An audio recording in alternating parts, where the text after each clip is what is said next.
शिक्षा नीति है, चाहे वो स्वास्थ्य नीति है, चाहे वो किसान की मजबूरी है, चाहे वो कर्मचारियों की मजबूरी है, ये सरकार हमें धोखा देती रहेगी और किसान मोर्चा हमेशा इसके खिलाफ अपना आंदोलन जारी रखेगा और लड़ता रहेगा।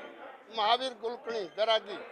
नीति है, चाहे वो स्वास्थ्य नीति है, चाहे वो किसान की मजबूरी है, चाहे वो कर्मचारियों की मजबूरी है, ये सरकार हमें धोखा देती रहेगी और किसान मोर्चा हमेशा इसके खिलाफ अपना आंदोलन जारी रखेगा और लड़ता रहेगा। क्या नाम है? महावीर गुलकर्णी बैरागी।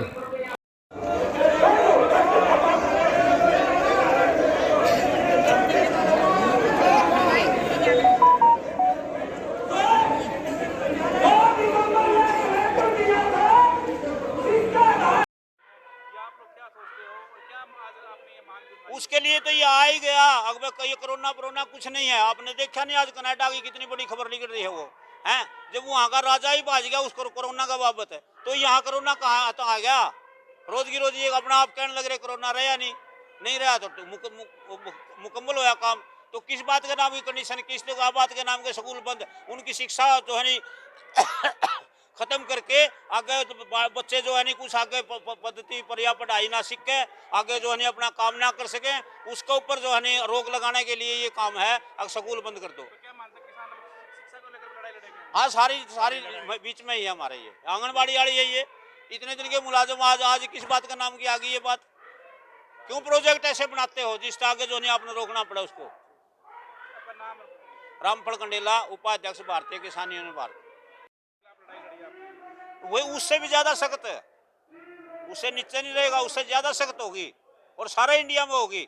वो तो सिलगती आग जली थी, आज जो है नहीं सिलगाई आ गया, उसमें कोई दिक्कत वाली बात नहीं है।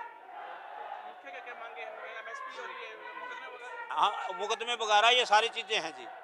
और एमएसपी के अलावा ये है, अब किसानों का जो मतलब फसल खराब होती हैं उनके बारे में कोई कानून नहीं है, उनके बारे में बुकावे की तो बात है। बीमा के बारे में पैसे तो कटवाने खातिर बैंकों में तैयार हो जाते हैं, मगर उनका कंपनसेट कौन करनिया है। फिर गिरदौरी का नाम लेते हैं, वो गिरदौरी करेगा कौन, करवाएगा कैसे कि जमींदार नहीं बताओ किसके पास में जाएगा वो। तो इस प्रकार की जो अड़चने लगा रखी हैं वो उनके बारे में है। और अगली जो बात है वो ये है, जो ये हाईवे बनाने लग रहे हैं, हाईवे के अंदर किसान की सबसे मोटी समस्या है। एक तो आने जाने का रास्ते पे वहाँ पर टैक्स लगा दिया, उस टैक्स को खत्म करो, क्योंकि जिन कामों के अंदर है जो सर्कुलर में इनका पहले था 20 किलोमीटर वाला, उतना तो कम तक उनको कंपनसेट करो, वो नहीं करने लग रहे। दूसरा ये है वो गांव से गांव का आने का उनका खेत का जो रास्ता है वो ब्लॉक कर दिया। अब वो उस खेत का रास्ता निकालने के लिए गांव सारा जो नहीं रोज की रोज इनके दफ्तर में चक्कर काटो, उसके बाद में भी रास्ता नहीं बनने लग रहा। तीसरा ये है नहर का पानी जो क्रॉस करेगा उस रोड को नीचे को, उसके लिए नाला नहीं बनाने लग रहे। आज देखो सरकार ने 9 दिसंबर को जो हमारी मांगे थी उसका एक मांग पत्र सरकार ने जारी किया था कि आपकी सारी मांगे जो है लिखित में वो हमने पत्र जो मतलब ग्रहण कर लिया और मांगे मान ली जाएंगी। सबसे बड़ी हमारा जो मुद्दा था वो था मुकदमे खारिज का, कि तुरंत प्रभाव से आपके मुकदमे खारिज कर दिए जाएंगे। और दूसरा मुद्दा हमारा मैंने एमएसपी की गारंटी का था कि आपकी एमएसपी की गारंटी पर 3 महीने के अंदर कमेटी गठित कर दी जाएगी। लेकिन सरकार ने अभी तक ना तो केसों को कोई कार्रवाई शुरू की है अगर हमारे हरियाणा में देख लो थोड़ी मोटी कागजी कार्रवाई शुरू की गई, लेकिन अगर हम अन्य स्टेटों की बात करें तो अभी तक कहीं भी प्रक्रिया भी शुरू नहीं की गई है। और बात करें अगर हम अपनी एमएसपी की, तो सरकार ने अभी तक एमएसपी पर कोई कार्रवाई नहीं की है। कुल मिलाकर हम ये कह सकते हैं कि सरकार ने हमारे साथ विश्वासघात करने का काम किया है। अगर सरकार वादा खिलाफी करने की दोबारा से कोशिश करती है, हम सरकार को कहना चाहते हैं कि जाट आंदोलन वाला खेल खेलना हमारे साथ बंद करो। अब की बार ये जाट आंदोलन नहीं है, ये किसान और मजदूर का आंदोलन है। अब की बार ये ना सोचना है कि दोबारा से आंदोलन शुरू होगा तो दिल्ली के बॉर्डरों पे जाके बैठेंगे। अब की बार डंका संसद के अंदर बजेगा। जी, प्रियंका खरकराम जी। क्या रणनीति रहेगी आपकी? अगले या तो ये हमने आज कुछ आश्वासन दे दे सरकार, हम सीधे सिंध किसान मोर्चा से बात करेंगे, उसके बाद हरियाणा के लोगों से बात करेंगे, पंजाब के लोगों से बात करेंगे, अगली आंदोलन की रणनीति बनावांगे। और वह रणनीति कैसी होगी, क्यों कर होगी, वो तो मीटिंग बुला के हम शुरू करेंगे। आंदोलन हमने करना पड़ेगा इस साल में। एक तो मुद्दा यही था सबसे पहले तो जो सरकार ने जो लेटर दिया था, उस लेटर में 2-3 दावे किए थे सरकार ने, और साथ में अंतिम लाइन अगर आप उसकी पढ़ेंगे तो उसमें लिखा हुआ कि ऊपर लिखित सभी मुद्दे जो हैं इनका समाधान हो जाता है, इसलिए आंदोलन स्थगित किया जाए। लेकिन ना तो उनका समाधान हुआ, केस अब भी लगे हुए हैं, बहुत सारे किसानों के ऊपर जो केस लगे उनके नोटिस आ रहे हैं लगातार। दूसरा, एमएसपी के कानून के लिए जो प्रक्रिया आगे बढ़नी थी, सरकार ने पूरा उसको ठप कर दिया है, बंद कर दिया पूरी तरह से, क्योंकि आंदोलन की मुख्य मांग वही थी। 1 साल तक लगातार आंदोलन चला, और आंदोलन चलने के बाद जब वो आश्वासन सरकार ने दिया है, अब उसकी वादा खिलाफी की बातें आ रही हैं सामने। लोग कह रहे हैं कि भाई सरकार अपने वादे से मुकर गई। तो इसलिए किसानों ने फिर से एकजुट होकर ये प्रयास किया है कि फिर से इस आंदोलन को गति दी जाए। जब तक किसान लगे रहेंगे, संघर्षरत रहेंगे, जब तक एमएसपी पे पूरा पक्का कानून नहीं बन जाता। और साथ में ये विशेष मांग है कि भाई ये जो केस लगे हुए हैं सारे स्थगित हों पूरी तरह से। एक मुख्य मांग आप लोगों ने इसमें कौन सा दिवस मनाया, क्यों मनाया? ये जो है नी मतलब वादा खिलाफी दिवस है, क्योंकि सरकार ने 9 तारीख को जो हमारे को पत्र दिया था उसके अंदर ये क्लियर दिया था अब हम जो है नी एमएसपी पे कमेटी भी बनाएंगे, और जो लोग जो है नी जिनके ऊपर मुकदमे वो मुकदमे वापस होंगे, जो लोग जो है नी हमारे शहीद हो गए उनको जो है नी हम जो है नी कंपनसेट भी करेंगे। सारा जो भी प्रोग्राम था उसके बारे में बातचीत करी हुई थी। सरकार ने आज तक कोई भी बात इस ढंग की नहीं की। किसी भी स्टेट के अंदर मुकदमे वापस नहीं हुए, कहीं पर कंपनसेट नहीं किया गया, कहीं पर जो है नहीं वो कमेटी की जो बात थी उसकी कार्रवाई का कोई लेटर आज तक जारी नहीं हुआ, सिवाय जो चुनाव के दूसरा कोई इनके सामने मतलब प्रोपगंडा नहीं है। तो हम ये कहते हैं कि भाई ये वादा खिलाफी जो आप करोगे तो आज तो हम ज्ञापन से आपको सूचित करते हैं, उसके बाद में आने वाले समय में 10 दिन में 15 दिन में हम जो है ऑल इंडिया के अंदर इसका बड़ा बड़ा प्रोटेस्ट करेंगे और भी ज़्यादा, और उसके अंदर जो है आपने सारा खामियाजा भुगतना पड़ेगा। जारी है अभी अल्टीमेटम, तो आगे भी डीसी साहब से बात करेंगे, प्रशासन से बात करेंगे, जिला प्रशासन से बात करेंगे। और जो आपदा प्रबंधन एक्ट में बहुत सारी चीज़ें ऐसी भी हैं जिनमें किसी की अगर तबीयत खराब हो गई है वैक्सीनेशन के बाद या बीमारी से तो उसको मुआवजा मिले, लेकिन सरकार ने अभी कोई संज्ञान नहीं लिया, इसके ऊपर कोई रिपोर्ट नहीं ली। तो हमारा प्रशासन ये भी अनुरोध रहेगा कि पूरी उसकी रिपोर्ट दें और इस रिपोर्ट को जारी भी करें, आदेश पत्र पे भी जारी करें, श्वेत पत्र भी जारी करें उसका।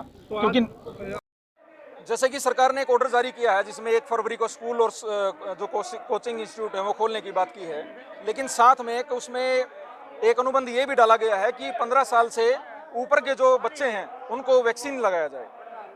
अब ये सरासर गलत बात है, क्योंकि सुप्रीम कोर्ट तो ये बोलता है कि ये स्वैच्छिक है, लेकिन हरियाणा का मुख्यमंत्री एक ऑर्डर जारी करवाता है, अपनी जो उनकी कमेटी है जो आपदा प्रबंधन एक्ट के द्वारा बनाई गई है, और इस तरीके से ये वैक्सीनेशन का थोपा जाना, सुप्रीम कोर्ट का बयान, सरकार का दिया गया हल्फनामा सुप्रीम कोर्ट में, उनके खिलाफ ये इनकी आपसी सहमति ठीक नहीं है। मुझे लगता है ये पूरी सरकार और पूरा सिस्टम ही किसी वैश्विक षड्यंत्र के अंदर जाल में फंसी हुई है और किसी के दबाव में, मतलब मुझे तो लगता है रिमोट से मोदी जी चल रहे हैं आज के दिन। तो इसमें शिक्षण संस्थानों को लेकर आप लोग क्या करोगे, क्या प्रयास करोगे? ग्राउंड पे ये प्रयास है कि हर जगह गांव से डिमांड आ रही है कि भी सारे स्कूल खोले जाएं, और ग्रामीणों ने मिलकर एकजुट होकर ये फैसला लिया है। बहुत सारी जगह हमने पंचायतें की हैं और वहाँ पे अब भी और पंचायतों का दौर जारी है। वो ये कह रहे हैं कि स्कूल पूरी तरह से खोले जाएं और किसी भी तरीके का दबाव बर्दाश्त नहीं किया जाएगा। किसको ज्ञापन दिया गया है? आज जैसा कि संयुक्त मोर्चा का आदेश था, सभी स्टेटों के अंदर, सभी जिलों के अंदर अपने अपने मतलब जिला कार्यालय में डीसी को ज्ञापन सौंपा गया। किसके नाम सौंपा गया? ज्ञापन किसके नाम सौंपा गया? ये संयुक्त मोर्चा की तरफ से डीसी को ज्ञापन सौंपा गया।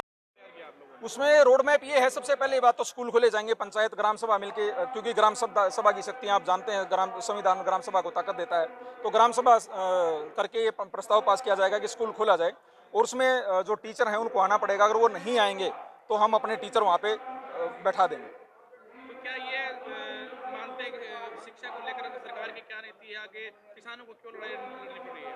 देखिए, शिक्षा नीति के बारे में जब बात करते हैं तो सरकार की मानसिकता में बहुत बड़ा खोट नजर आता है, क्योंकि शिक्षा का स्तर 21वीं सदी में जो बढ़ना चाहिए था वो नहीं बढ़ा उस तरीके से, और जिस तरीके से बेरोजगारी छाई हुई है, 3.5 करोड़ से भी ज़्यादा लोग बेरोजगार हो चुके हैं।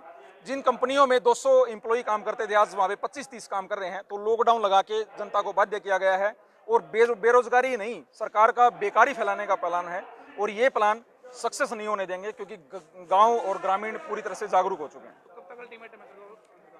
ये प्रोसेस जारी है अभी। अल्टीमेटम तो आगे भी डीसी साहब से बात करेंगे, प्रशासन से बात करेंगे, जिला प्रशासन से बात करेंगे, और जो आपदा प्रबंधन एक्ट में बहुत सारी चीज़ें ऐसी भी हैं जिनमें किसी की अगर तबीयत खराब हो गई है वैक्सीनेशन के बाद या बीमारी से, तो उसको मुआवजा मिले, लेकिन सरकार ने अभी कोई संज्ञान नहीं लिया, इसके ऊपर कोई रिपोर्ट नहीं ली है। तो हमारा प्रशासन ये भी अनुरोध रहेगा कि पूरी उसकी रिपोर्ट दें और इस रिपोर्ट को जारी भी करें, आदेश पत्र पर भी जारी करें, श्वेत पत्र भी जारी करें उसका। आप शिक्षा को लेकर लड़ाई लड़ने को तैयार, और क्या आपका प्लान रहेगा? जैसे कि सरकार ने एक ऑर्डर जारी किया है जिसमें 1 फरवरी को स्कूल और जो कोचिंग इंस्टीट्यूट है वो खोलने की बात की है, लेकिन साथ में एक उसमें एक अनुबंध ये भी डाला गया है कि 15 साल से ऊपर के जो बच्चे हैं उनको वैक्सीन लगाया जाए। अब ये सरासर गलत बात है, क्योंकि सुप्रीम कोर्ट तो ये बोलता है कि ये स्वैच्छिक है, लेकिन हरियाणा का मुख्यमंत्री एक ऑर्डर जारी करवाता है, अपनी जो उनकी कमेटी है जो आपदा प्रबंधन एक्ट के द्वारा बनाई गई है, और इस तरीके से ये वैक्सीनेशन का थोपा जाना, सुप्रीम कोर्ट का बयान, सरकार का दिया गया हल्फनामा सुप्रीम कोर्ट में, उनके खिलाफ ये इनकी आपसी सहमति ठीक नहीं है। मुझे लगता है ये पूरी सरकार और पूरा सिस्टम ही किसी वैश्विक षड्यंत्र के अंदर जाल में फंसी हुई है, और किसी के दबाव में, मतलब मुझे तो लगता है रिमोट से मोदी जी चल रहे हैं आज के दिन। तो इसमें शिक्षण संस्थानों को लेकर आप लोग क्या करोगे, क्या प्रयास करोगे? ग्राउंड पे ये प्रयास है कि हर जगह गांव से डिमांड आ रही है कि भी सारे स्कूल खोले जाएं, और ग्रामीणों ने मिलकर एकजुट होकर ये फैसला लिया है। बहुत सारी जगह हमने पंचायतें की हैं और वहाँ पे अब भी और पंचायतों का दौर जारी है। वो ये कह रहे हैं कि स्कूल पूरी तरह से खोले जाएं और किसी भी तरीके का दबाव बर्दाश्त नहीं किया जाएगा। जैसे नौगामा खाब में आप कंपनियों में 200 एम्प्लॉई काम करते थे, आज वहाँ पे 25-30 काम कर रहे हैं। तो लॉकडाउन लगा के जनता को बाध्य किया गया है, और बेरोजगारी नहीं, सरकार का बेकारी फैलाने का प्लान है, और ये प्लान सक्सेस नहीं होने देंगे, क्योंकि गांव और ग्रामीण पूरी तरह से जागरूक हो चुके हैं।